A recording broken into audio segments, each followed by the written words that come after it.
Plus, I was worried about my old friend Andre. This was his first off-site catered meal since he'd retired 4 years ago, and he was a basket case. I opened the van's side door and heaved up the box containing the savory Florentine cheesecakes I'd made for the buffet. I expertly slammed the door with my foot, crossed the rushing water, and carefully climbed the stone steps to the cabin. On the deck, I took another deep breath, rebalanced my load, then pushed through the massive wooden door. Workers bustled about a brightly lit, log-lined, high-beamed great room. I rested my box on a bench and stood for a few minutes, ignored by the swirl of activity. Frowning, I found it challenging to comprehend my surroundings.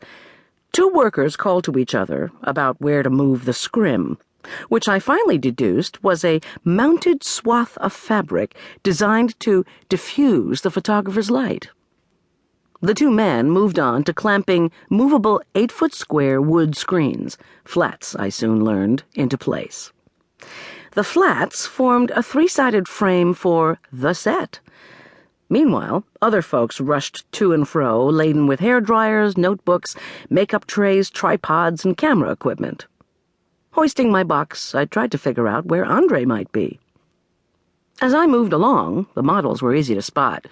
Muscular young men and impossibly slender women, all with arrestingly sculpted faces, leaned against the log walls or slumped in the few stripped bark bentwood chairs. The models' expressions were frozen in first-day-of-school apprehension. And no wonder. They were about to undergo the cattle call for the famed Prince & Grogan Christmas catalog. Prince & Grogan was an upscale Denver department store. Auditioning to model Santa print pajamas for their ads had to be anxiety-creating. I plowed a crooked path to what I hoped was the kitchen entrance. As I feared, the dark, cramped cooking space featured plywood glued along the one wall not covered by cupboards. Above the plywood, a dusty lamp hung to illuminate the battered sink. Next to the sink, buckled linoleum counters abutted a gas oven that didn't look much newer than a covered wagon's camp stove.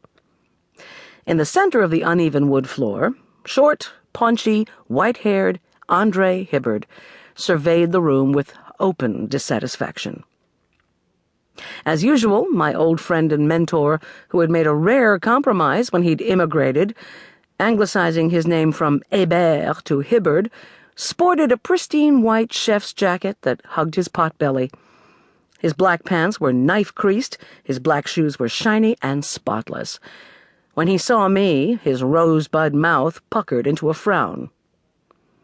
"Thank goodness!" His plum-colored cheeks shook. The silvery curls lining his neck trembled. "Are these people pigs that I have to work in this trough?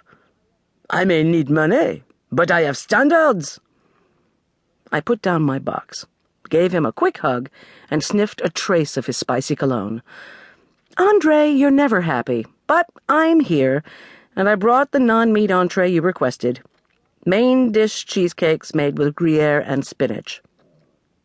He tisked while I checked the ancient oven's illegible thermostat. "The oven is hot.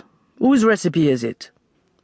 "Julian Teller's, now training to become a vegetarian chef." I lifted the cakes from the box and slid them into the oven to reheat. "Now, put me to work." I helped Andre pour out the tangy sauces that would accompany the delicate spring rolls he'd stuffed with fat steamed shrimp, sprigs of cilantro, and lemongrass.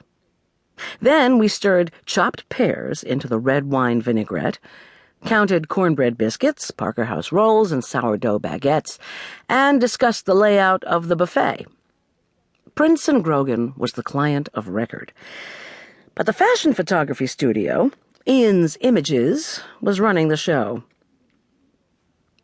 "Ian Hood does fashion photography for money," Andre announced as he checked his menu, "and nature photography for fun. You know this?" In Andre's scratched, overloaded red cooking equipment box, one I knew well from our days at his restaurant, I pushed aside his garlic press and salamander